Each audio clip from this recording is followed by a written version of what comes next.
My name's Trevor Pickens. I am the program coordinator for the Automotive Collision Repair and Refinishing program here at Idaho State University.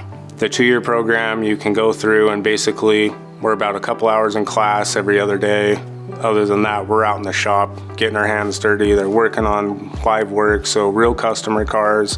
The students love to work on their own cars. We have friends, family, custom projects. They were just doing the dinosaur for the museum. We painted all the bones and everything for that. We're always doing something interesting, and we always say that we're the shop that kind of smells and is noisy, so we're always busy, and it's a lot of hands-on work. We teach them how to MIG weld, we teach them metal finishing work, we teach them how to use a torch, then we teach them basic dent repair. We go through and show them how to set up paint guns, how to apply paint, different types of paint jobs, so like a tri-stage paint job that might have a pearl coat or a candy coat. They learn all kinds of techniques, even down to polishing, buffing, detailing a car, even estimating. So we teach them pretty much the ins and outs for the industry, and they leave our program kind of a nice rounded technician for the industry.